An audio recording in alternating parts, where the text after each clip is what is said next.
You just silence the negative thoughts. It sounds very simple, but it is that simple. I could absolutely let some of that stuff cripple me, but Mhm. it's not productive.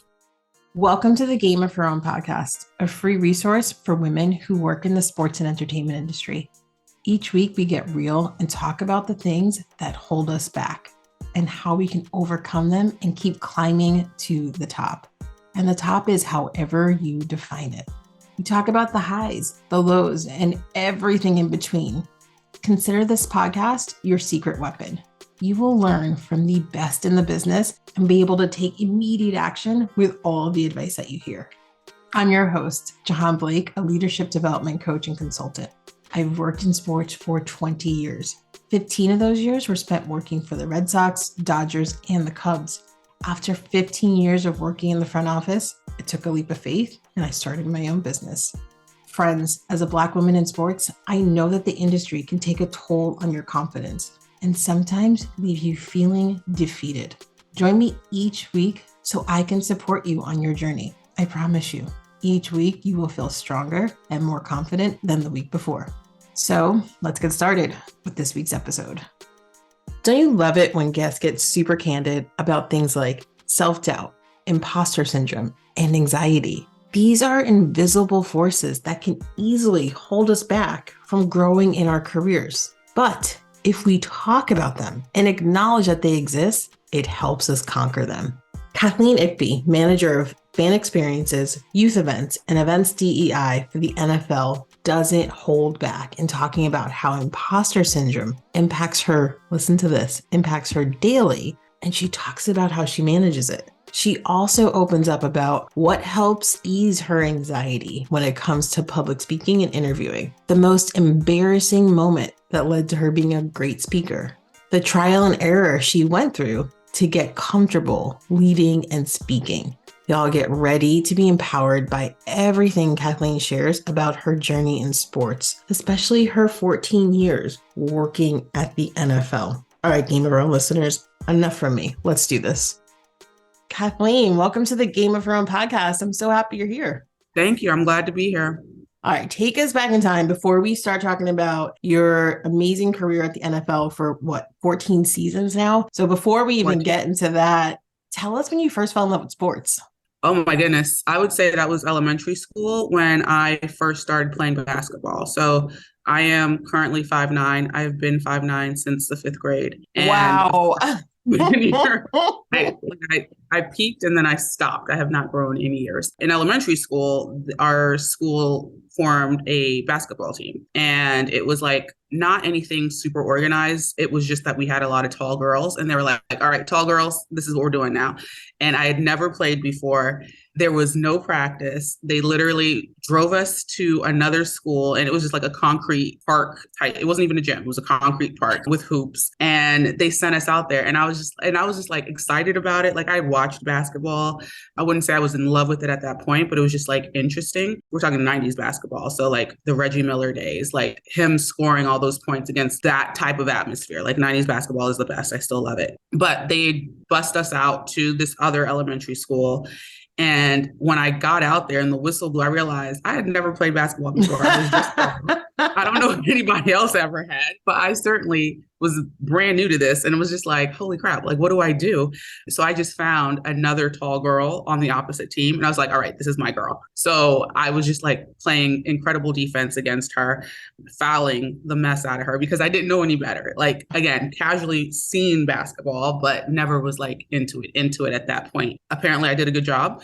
I scored a couple of points and I was just like, okay, I'm into this. So I kept at it. I kept practicing and I got better and better. So my first love of sport was basketball. And then, like I said, started watching it. And then that was the 90s time with Reggie Miller and Michael Jordan, obviously, but was like learning by watching, learning by example. Obviously, during that time, there were female basketball players, but it wasn't anything that I could turn on the TV and watch. I am old enough to say that the WNBA did not exist at the time, which is wild. Basketball was definitely my first, like, falling in love with something and then being obsessed with it and then wanting to perfect it and wanting to be, super good at it. So just watching it wherever I could practicing wherever I could. I remember someone taught me, I forget what it was called, but a certain move, more than just a layup, but it was just like a whole sequence of things. And I was just like, wow, this is amazing. So I would practice that. And I practiced it so much that I wore a hole into the bottom of my shoes by the end of that recess. And that was not, parents didn't love that because it's just like, dog, girls, shoes aren't cheap. We just got these shoes. But just doing that was just like, that was like the first of many obsessive things, who knew at the time.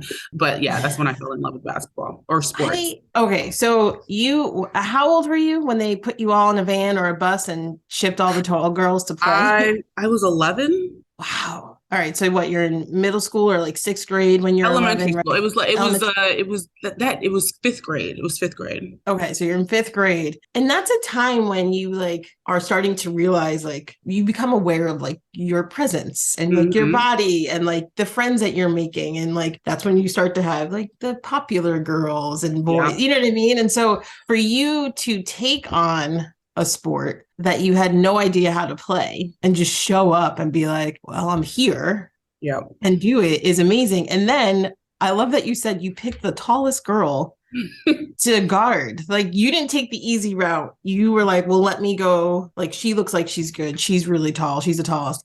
This is the person I need to stop. That was my state of mind. I was like, if somebody's going to score, it's the one closest to the basket. And it's this girl over here. Yeah. And in fifth grade, a lot of us were like, okay, how do I look cool?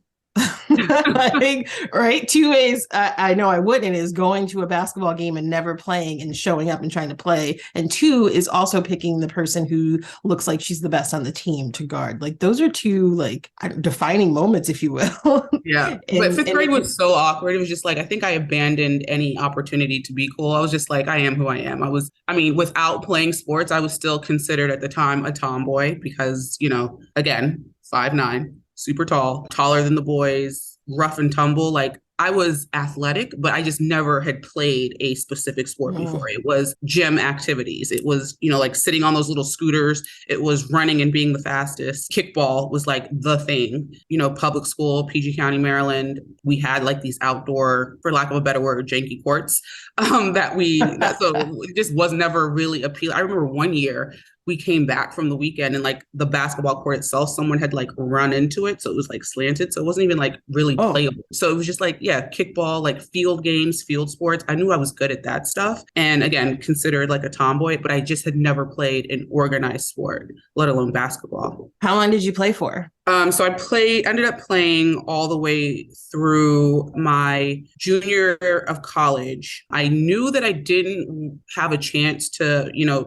my junior year of high school. I knew I didn't have a chance to play in college and I had pivoted. So I had picked up lacrosse because our school had a lacrosse team that they were very good at that. And it was just like, okay, what else can I do? And then I actually stopped in the middle of basketball tryouts my junior year and picked up drama and wanted to be in a school play. So I couldn't do both and had to just be realistic about, like what the opportunity was in basketball. So literally sobbing, crying, because that was literally my first love and was just like, I'm not going to do this anymore. I'm going to go, try something new for a change. And it was horrible. No, the acting was good. I was really good in this play. One of the leads, I love it myself, but I knew basketball wasn't my future. And so I stopped there and then randomly went to Rutgers Newark in New Jersey for undergrad and would work out in the gym. And obviously part of my workouts I would go to the gym and just like shoot around. And one of the players on the girls basketball team, the women's basketball team at Rutgers, saw me and was like, what are you doing? Come to practice with me. So I ended up playing my junior and senior year as a walk-on in college. What? So you were a Scarlet Knight, is that right? Where were we? This was Rutgers Newark, so we were Scarlet Raiders. Okay. Yeah. Wow. D3. I had to weigh that opportunity too, because I was just like, why would I do this? Like, why would I make college harder? And then I figured out that they got to pick their classes before anyone else. And they also got a per diem. And I had like work study jobs. And it was just like any extra money I could get, I'm going to get. And that per diem was like clutch. And then picking your classes early, like my schedule was so bomb because I only had classes on Tuesday and Thursday, and that's because I had first dibs and I could just make my own schedule. So then the rest of the week, it was just like not free time. Obviously, I had practice like 5 o'clock in the morning. I had full-time jobs during the day, but it allowed me the opportunity to do that and the time to do that. So I was all in once I heard that. Like a lot of smart decisions. I love what you just said about college. You're like, why would I make college any harder? Like you really waited. It wasn't about like, oh, I'm going to go play basketball. This will be fun. It was like, well, wait, how is this going to impact my, like what I'm really here for, my goal, right? Like I'm here to get a degree, not play basketball. But like, yeah, you were very strategic. I mean, it sounds like you're very strategic since like 5th grade and probably like much earlier than that too. Mm-hmm. Tell everybody what you do now and who you do it for. So right now I am the manager of fan experiences in youth events at the National Football League. Also have been able to pivot a little bit and pick up a lot of our DEI responsibilities. So leading DEI stuff from the event standpoint, as well as supporting our DEI team, supporting other departments, football operations, for example, throughout the building to execute their DEI initiatives. I love that. Okay, so you've been there for 14 seasons. What did you start doing? Like, what was your first role? So my first role, again, and now I'm noticing the theme of strategery, not a word, but being strategic. I entered the National Football League as an administrative assistant working in our internal audit department. So that happened because I did want to work in sports. Obviously, back to your original question, I was in love with sports. I was working in finance at the time and it was just not hitting. It was 2008, recession was like right there. It was a very stressful time. It was, waking up in the morning and hearing this company just folded, this company just folded. So had that worry in the air where it's just like, is this going to happen to me? Like, am I going to wake up and on the Today Show, they're going to be announcing that my job doesn't exist anymore. So didn't like that worry, did not like working with clients. These were very rich people. Like the past couple of days on the internet, everyone's talking about like nepotism babies. And I don't know if you've seen that conversation happening, but these were the definition of that. It's people who had never worked. They had inherited all this money and they wake up and then they check their portfolios and then they would call our office and then scream at us as if we were the ones taking the money and that it wasn't just some world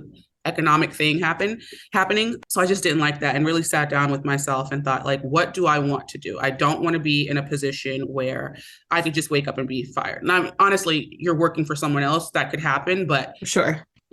I wanted a more stable type of a company, like something that, take a while before it would go away. So sports is something that is very steady, has been around since the beginning of time. There's always some type of sports league. So didn't really understand how to take what my past experience was and translate that into the sports world. I thought that I would have to just scrap everything and start from scratch. And so that's how I approached it and was only looking at administrative jobs, like very basic, answering phones, doing calendars. To me, that was my foot in the door. Went online. And so I'm not so old that online job hunts did not exist. It was at the very beginning of that, but went online and just applied to every entry-level position that was posted at the NFL, at the NBA, MLB, NHL, just the major leagues. So one of those job opportunities was administrative assistant at internal audit for the National Football League. Mm-hmm. And I was able to apply. It took a long time. I even gave up at one point. I left the country. I went to Nigeria. I'm Nigerian. So went on a trip for a few weeks, came back and had all of these missed messages from these companies that I applied to. And I was like, oh, wow, did not prepare for that. But months later, heard back from the NFL and interviewed and was brought on to be the administrative assistant in the internal audit department. All right. So that's how you got your foot in the door. Yep. And that was your plan all along. Just get in and then kind of get in and figure it out. Figure it out from there. Strategic. Get in, figure out what else the opportunities are in that building, but at least from internal. And I had no idea what internal audit was. Like I Googled it, I looked it up, and it just didn't make sense. Like it made sense as a whole, but like, what does this mean in football? Like, what does this mean? Sure. There was just no one-to-one translation that I could find. Thankfully, what it ended up being was an opportunity to see and learn every single department. Throughout all of the work that I was doing, I knew, because internal audit, it's like you're managing processes and procedures and making sure people are following that and following those rules, right? Mm-hmm. So I was able to get entire statement of works for certain departments. I can see every single employee that was in that department. I could see, segregation of duties and everything everyone was responsible for. Mm-hmm. And then part of the job was, okay, well, this is what people are being asked to do. These are the people in the department. What is wrong? How do you break this up? How do you make this make more sense and make it more, whether it's linear or make sure that, nothing is falling through the cracks? But it gave me the opportunity to learn so much detail about every department and what people do within the building. What an incredible opportunity. So now you get to see everything and like all the behind the scenes and, how the sauce is made or whatever the saying is. So now sausage, that's it. But now, did you know that you wanted to go into the fan experience and event side, or did you kind of figure that out when you were doing your internal audits? I definitely figured that out later. So one thing that the NFL does that I think is great is for employees who don't have travel roles and who aren't heavily involved in our tentpole events. And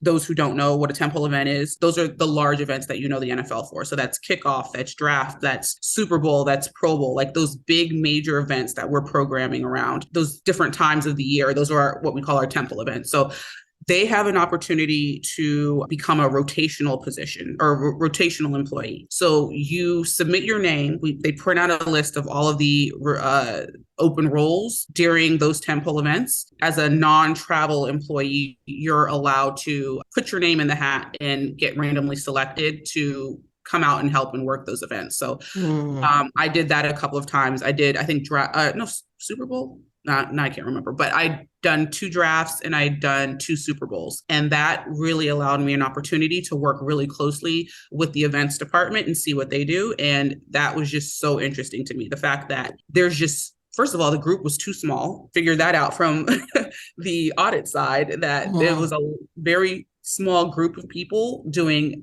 a lot of work. Like when you think about the Super Bowl, and you know this from the work that you've done with us, there's a lot of moving pieces, but the events department itself is not that big compared to what's being produced, right? So we're working with vendors and we're working with production companies and all these other people, but I was able to get firsthand experience with that and see how that worked. And it was just super interesting and appealing to me when I was doing those rotational jobs. And then also just the people in that department were so great to work with that it just opened my eyes to that opportunity. So I would say I was about 3-4 years into audit during the time. And one thing that you would always hear is just like, well, when people get into events, they don't leave. It's like one of the best departments to work in the league.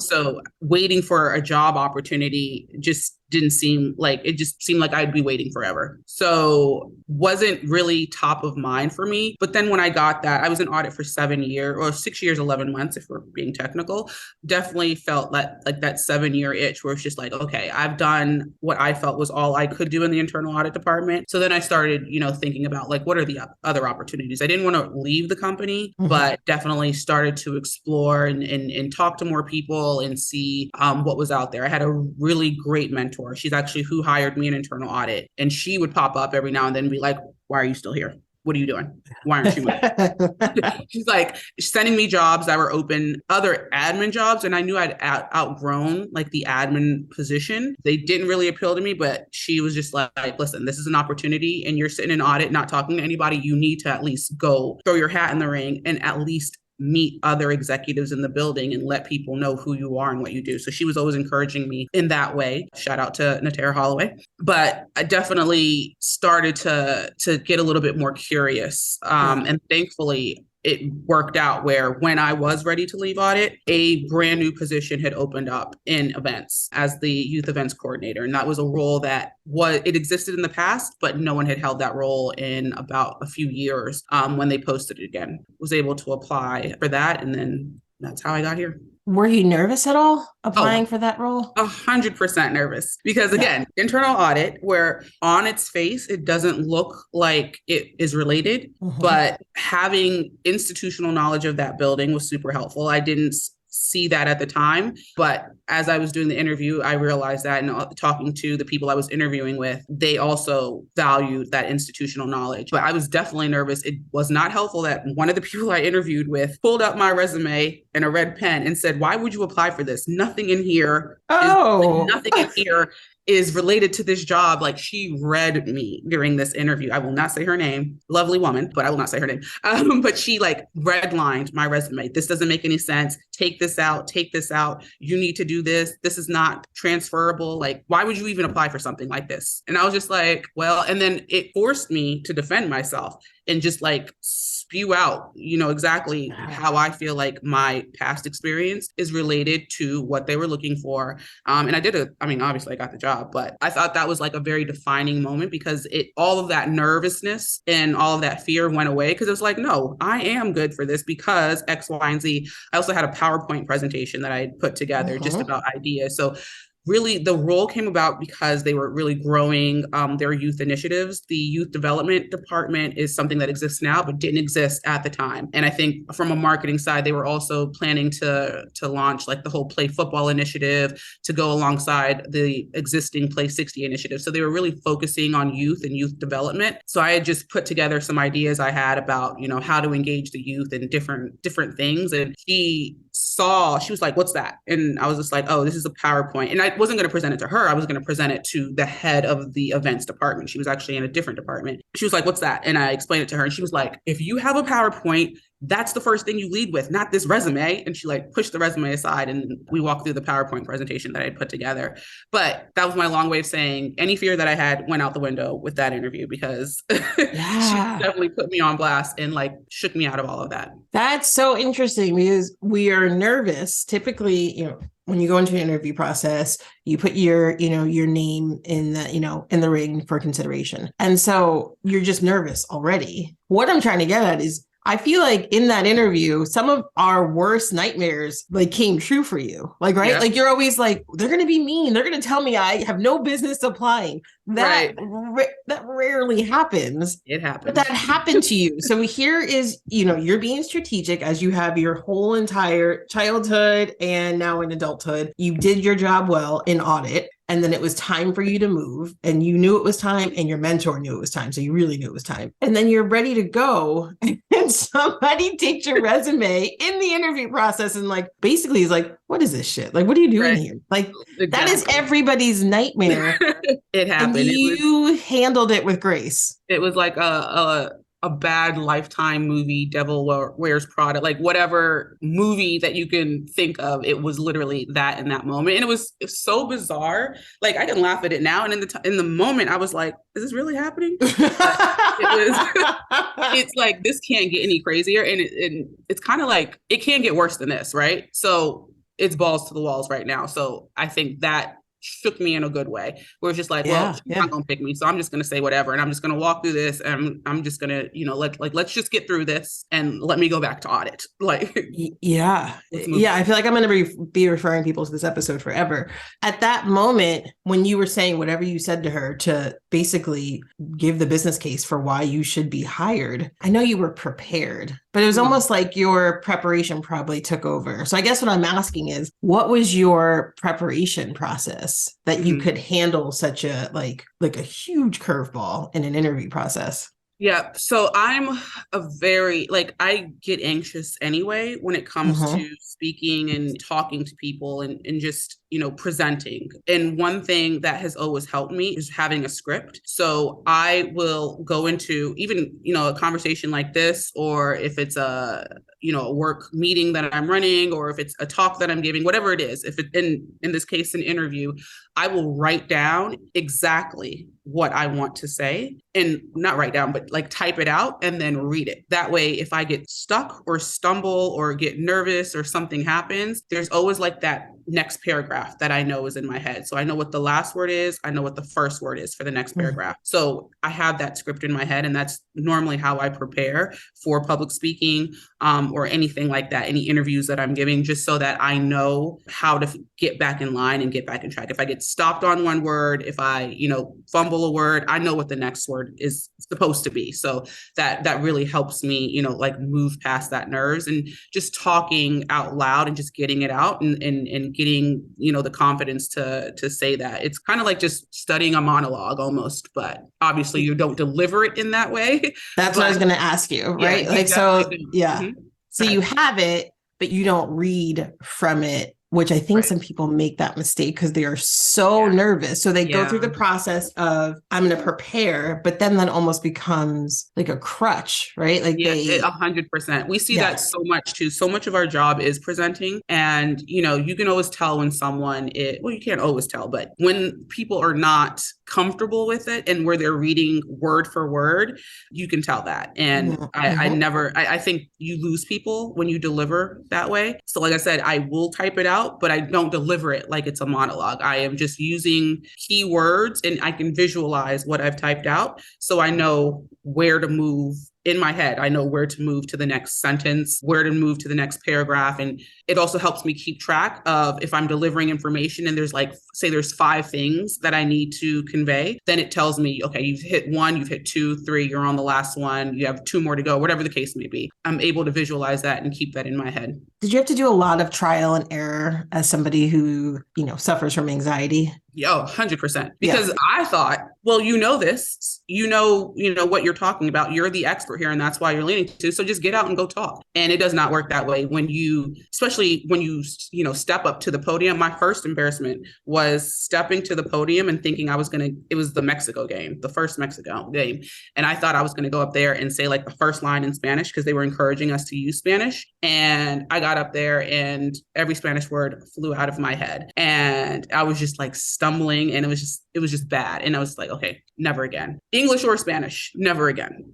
I am writing everything down. And I am going to have my bullet points in my head ready to go. So it was definitely trial and error in the sense that, I thought you could just, because I was the expert, can just go up and talk. That's not the case. Even the smartest people in the world have something written down, have some type of, help or manuscript or, notes on a note card, whatever the case may be, just to help guide them and make sure they're not forgetting everything. And then I was thinking that, the answer was typing it all out and then reading it exactly. That doesn't work either because it just sounds in the middle of it. It's like you sound crazy and no one's listening to you because you sound like a robot. So then knew that didn't work. So the method that I have now eventually is the method that I have adopted full time, to just have it written out like the way I want to say it, to make sure I'm clear and covering everything. But again, using it as a guide, not as a crutch. And so you use it for public speaking. What other things do you use it for? Just general meetings. Think of it like an agenda too, where you want to make sure that you're using whether it's 30 minutes or an hour, that you're using that time well. Just having bullet points to make sure that everything that needs to be discussed in this time is being discussed, that you're not going off the rails, and also that you're not forgetting anything, so that you're not having a second meeting. Like, time is so valuable right now, especially like with our jobs and this time of the year. You don't need 17 30-minute meetings talking about the same topic. Like, put that all in one, have your bullet points, and move on, so that you are hitting everything and, covering all the information that needs to be covered. So I love these methods, right? It's something that I had to use. I literally went through the same thing. Got up, was like, I no one knows this better than I do. And then you get up to speak or you get up to lead a meeting, and it's like, I don't know what happens, but this switch goes, just someone shuts it off internally. Like, no, we're not ready. And you panic when you see all the faces. At least that's what I would go through. No, same. And that's a good point too, because you can have all the plans you want. What is it? Mike Tyson said it. He was like, you can plan, everyone has a plan until someone punches you in the face. It's like that. You jump up to the stage and you're ready to present, and then the monitor's not working, the clicker's not working, the audio's not working. And then you have to adjust, you have to pivot and then figure out how to move after that. But it's helpful when you have your stuff together, because you don't know what else is going to happen to throw you off. Yeah. And I'm right there with you. And the trial and error and just figuring out, for me, it was, I have to speak the words out loud. Way before I say them. So even when we would, when we go to the NFL meetings and present, I presented several times in the hotel room before I came downstairs, even if it was a small part or a big part, just say it. So you're right. When you're saying it, it just kind of comes out of your mouth. You don't even realize what you're saying half the time, but then it's easier to handle curveballs when your stuff and you've actually presented it to that imaginary audience in your hotel room. That helps. Some of the toughest conversations we have are the ones that we have with ourselves. We can convince ourselves to believe stories that we don't even know are true. What's crazy is we allow that story to take a toll on our confidence. Have you been there before? I know that I have. We get in our heads, we beat ourselves up. Here's some tough love. Nobody's got time for that. We are high achieving women who have big career goals.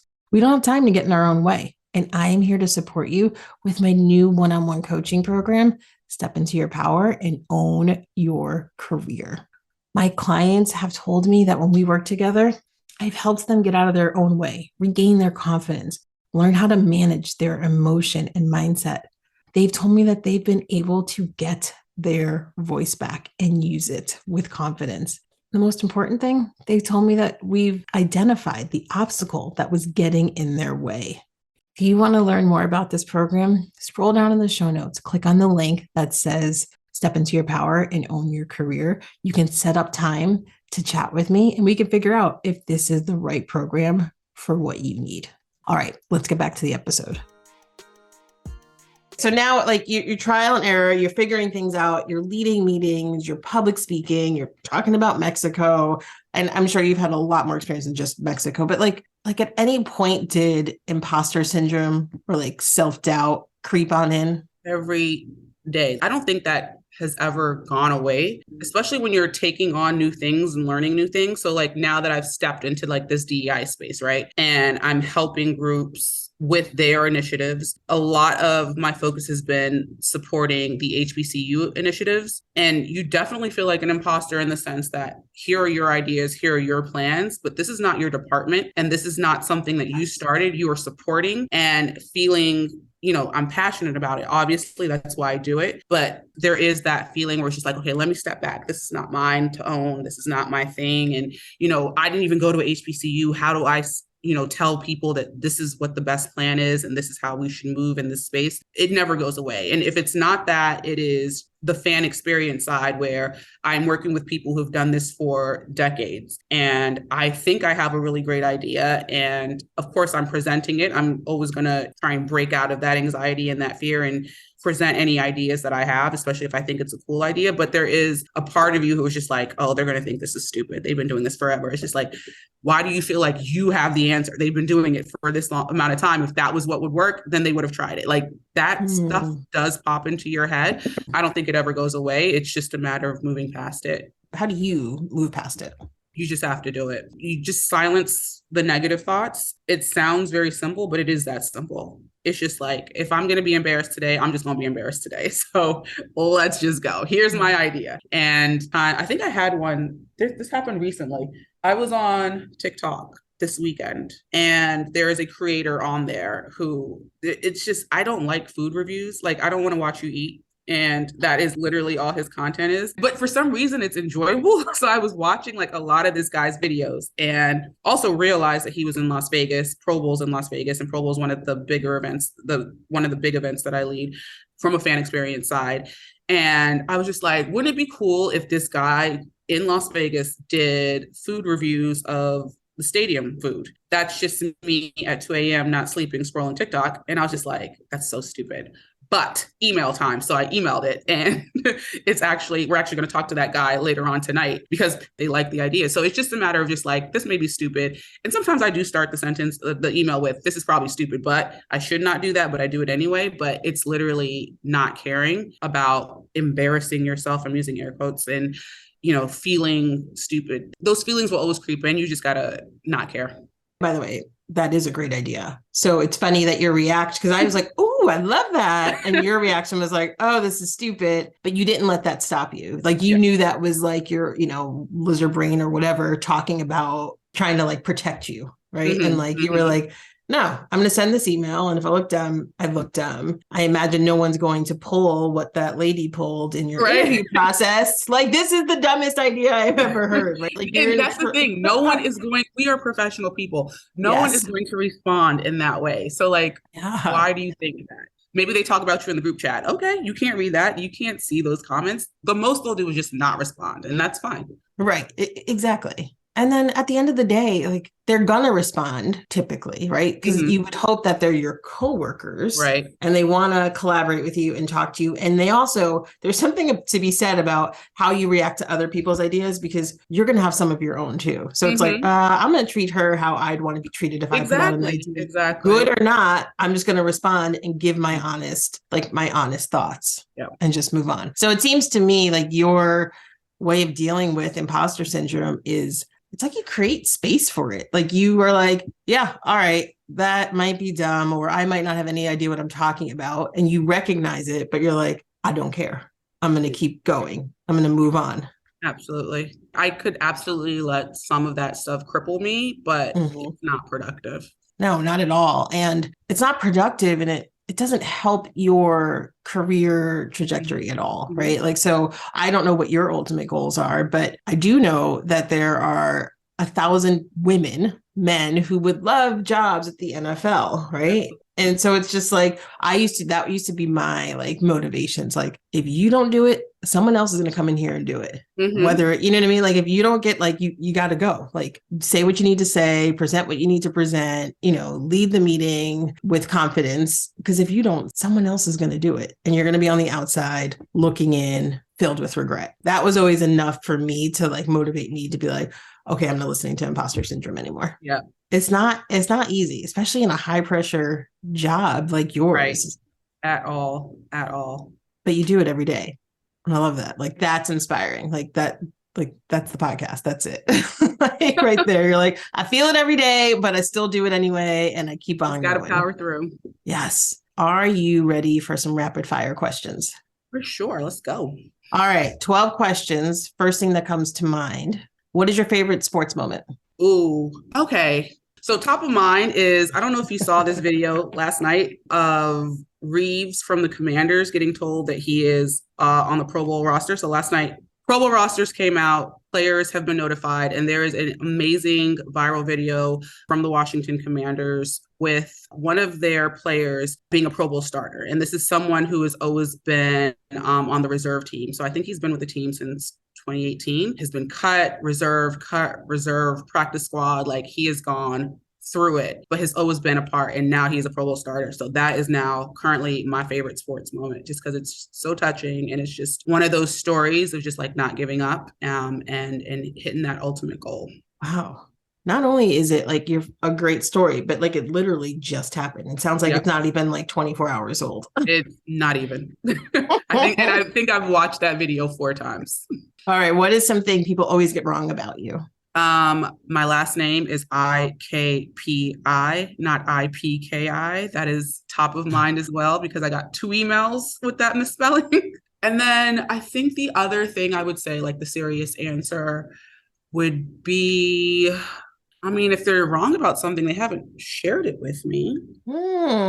What? I don't know. I don't know the answer. This is not very rapid. No, and they never are. I like try to prep people, and then like it's usually me actually who derails it. So no, that's really interesting though. Like, no one's has said anything to you where you're like, no, that's not me at all. Like, I always get from when I was managing people, when after they got to know me, they're like, I was so afraid of you. Really? I was like, what? Like, people like to work for me. Like, I just like, why were you like, and it must be during the interview process and like the first couple of weeks. And then they were like, oh, I realized like there's nothing to be afraid of, but I was afraid of you. You always look so mad. I was like, I look mad. Just sitting here. Yeah, I've gotten that before where it's just like either I'm smiling or I'm not. So I think, I've gotten that before, but I don't give that any, that's just my face. My husband says that to me all the time. I was like, you look mad. He goes, I don't know what to tell you. It's just my face. I'm like, yeah, all right, well. I'm either smiling or I'm not. Yes. And when I'm not smiling, like, people think everything is wrong. I'm like, no, man, it's just, I want to smile all the time. It's like, that's a lot of work. If I walked around with a smile on my face all the time, you guys would be like, what's wrong crazy. With her? You would look insane. Yes. Yeah. I feel like I just need to walk around with like a shirt or a button that says, I might not be smiling, but I'm happy. Relax. Like, nothing is wrong. Yes. That's what the shirt should say. What is one food you wouldn't want to give up? Ooh, rice. I love rice. I'm Nigerian, so rice in all forms, jollof rice, rice with stew, any type of rice. I'm all about it. My brother-in-law is Nigerian, and I love when like I go to visit my sister and like his mom sends over food. Like I'm secretly so happy. Like it doesn't happen all the time. I don't know why I don't request it when I go. I guess that would be rude because I barely talk to her. Coming over and here's the menu. Like I never even see her. She just sends it over. And if I just happen to be in town, I'm like, oh my God, I'm so excited. Me and my nephew, like he's 4, but we like love it to death. It's so good. I could eat that all day long. Are you a morning person or a night person? I am an all day person. So once I'm awake, I'm awake. I'm not one of those who's like, oh, it's the morning. I got it. Like I wake up at 5 o'clock. I'm up. I'm ready to go. When it's time to sleep, it takes me a minute. I'm not upset about it, but I'm sorry. I'm an all day person. I'm sorry. You wake up at 5 a.m.? I wake up at 5 consistently, no matter the coast. I cannot fix it. I was in Australia a month ago and I was waking up at 4:45 or actually 4:30 Australia time. Fun fact, their sun rises at 4:45 a.m., which is amazing. But I was already awake. And when I'm on the West Coast, it's 5 a.m. When I'm on the East Coast, it's 5 a.m. Like my body just always knows when it's 5 o'clock. No alarm needed. That's some Oprah level shit. Like she does that. She doesn't sleep with an alarm. She just wakes up. Like I don't understand. Like I could never do that. Do you know how many alarms I set to make sure like I was not late for today? Like it was me. I had to like, I was like, okay, I have one on my wrist that like taps me. I have another like on my phone. It's a whole, I wish that was the case, but 5 a.m. Like, do you work out at 5 a.m.? I do. I have to. Working out is something that I have to do. And it's only going to get done in the morning. I'm going to go to work and then go to the gym afterwards. When work is done, everything is done. The whole day is done. We are eating dinner and relaxing. Yeah, I was like relaxation mode immediately. Yeah, whatever that looks like. Okay, sorry. Favorite holiday? Favorite holiday is I like Thanksgiving because it's just obviously the whole theme of giving thanks. But in our house, it's just like family and we get to cook and just hang out. And you can do that for every other holiday. But I feel like Christmas, the difference is there's like the pressure of gifts being given. But I like Thanksgiving because it's just like the food. I do all the cooking and it's just time to just like get creative with it and then just be around family. We don't really have people come over. I think people are more inclined to invite themselves over for Christmas and Thanksgiving is just us. Dog or cat person? I like dogs. I think I want a dog. Oh, yeah. You have to get a dog. I'm not home enough to have a dog though. That dog would poop in my shoes. Like that dog would be upset. Yeah, that's fair. But you can always foster dogs. I considered that. All right. What products would you seriously stockpile if you found out they weren't going to sell it? Ooh, I like that question. I would stockpile Costco Greek yogurt. It's so random. But I eat it every single day. I love it. Just like that's like my treat. Like Greek yogurt, dark chocolate, honey, walnuts. Mix it all up. That does sound delicious. Fire. So good. I would stockpile that though. I would be so sad if they did not have that anymore. All right, that's a good one. What's your favorite app? My favorite app right now, unfortunately, is TikTok. It is my new Google. If I don't know something, like my MacBook is currently not working, and when we're done here, I'm going to go on TikTok and fix it. Interesting. I've never used it that way. Seriously? I've also gone on TikTok twice. Like I'm the person who waits for stuff to just come to Instagram and then I see it. You know what? That is wise. Don't put it on your phone for years. It hasn't even been around that long, but for a long time, I was like, I am not putting this app on my phone. Like if I need to see it, I will see it. Someone will send it to me. And then I downloaded it and it was a mistake, but it was a great mistake. I learned so much information and I don't go on there for like the conspiracy theories, but literally if I have a question about something very specific, there are multiple TikToks on it. So like I said, I'm going to fix my MacBook. Sync is broken over here. I'm about to go on TikTok and fix it. I'm so excited. All right, I'm going to use it for that. Who's your biggest inspiration in life? Aw, I like that question. I would say my parents are great inspirations. Typical immigrant story. They came here as young people. Dad was in college, worked all kinds of crazy jobs to support all of us. Lived in Oklahoma. He lived in Georgia. I was actually born in Oklahoma, moved to Maryland, and just seeing him grind to where he is now. He's retired now, but like that's always a great story and always like in my head when I don't want to do something. I love that. All right. As a child, what did you wish to become when you grew up? I thought I was going to be a pharmacist / eye doctor, but then I learned that I would have to learn science, which I am not good at. Biochem is not my jam. I tried it, did not like it. Unsubscribed immediately. All right, I understand that. I love your superpower, Kath of all trades. I can literally do anything except math. And I was like, oh yeah, we should be friends. I can't either. Like I try, but like it's bad. My first consulting contract as a business owner, I did the math wrong and I cheated myself out of like $4,000. No, seriously? That is a nightmare. I was like, why? Nobody caught it. So I'm like, why couldn't it have gone the other way where they gave me too much money? Like, and it was like it was way far down the line where I was like, I'm not going to ask for that money. Like that's, oh my gosh. See, that is literally a nightmare. And I feel the same way about science, like one wrong calculation and you've lost an eye. No, thank you. I don't like that. Lost an eye. That escalated quickly. All right, last question. To finish this sentence, the future of women working in sports is now. There are so many of us, and I said this somewhere else, and it went low-key viral, where there are women all over the sports world, in sports industry, and we are in major positions, but it's all of these men showing our work. And it's us doing it, and then here's what the information is, and then they go deliver it. And that needs to change. A lot of us own this stuff. A lot of us are leading these things in all industries. I'm not just talking about football. I'm talking about throughout the sports world. You go to different conventions, you go to different events, and you meet different people. And it's just like, oh, I'm in charge of this, or I led this. It's just like, I've never heard of you. Why is that? And it's because there is some man who's in charge of the company who is, explaining all of this other stuff, but he got all his information from a woman who was grinding hard behind the scenes. So the future is now. And I want everyone to use their voice and speak up and show their own work. Yes, and show their own work. And what if you don't have the opportunity, though? I guess if you're a man listening to this, right? Like, what would you say to them to change how they are presenting our works? I get the hierarchy. I hate that word. I hate hierarchies at work, but they exist, right? So I get that there's, you're reporting into somebody and that's how it works, right? They're going to show your work. But for me, the better managers I worked for showed my work, but gave me credit. Exactly. Right? Like give people shout outs. Start off with, I worked with, name drop if you have to name drop, but also sit down. You don't have to present every single time. Yes. So I understand where it's appropriate. Actually, I don't always understand where it's appropriate, but I feel like there are enough opportunities through the year where you don't have to do this every single time. So using us as an example, if you're in front of owners presenting something and it's the first time, sure, you can do it. But if you are, specializing it and going to the different clubs and presenting, let someone else do it.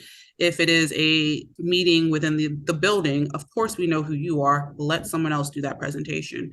I think there's ways around it. It doesn't always have to be what it's always been, just because that's how we've always done it. Like, that's my least favorite thing to hear is we've always done it this way. Find the opportunities where you can allow some of your junior level colleagues, your direct reports, to report on this information that they've worked on all season or whatever the time frame may be, and let them present and let people know who they are and let people know who your team is. Yeah, it's interesting you say that, because for me, that was how I approached things, right? When I was with the team, even in my own business and consulting, even, if I have contractors working for me, I immediately, like, I can't help but give credit. Like, and that's how I always start. Like, okay, we're going to go through this, approach. And, I want to give credit where credit's due. Like, I just can't help myself. And I never think twice about it. And I love letting other people speak. It doesn't mean that they have to run my department. It doesn't mean anything. It's just giving them the opportunity. It doesn't take anything away from you. It does not take anything away from you. You don't have to write them a check when you do it. Just give people the opportunity.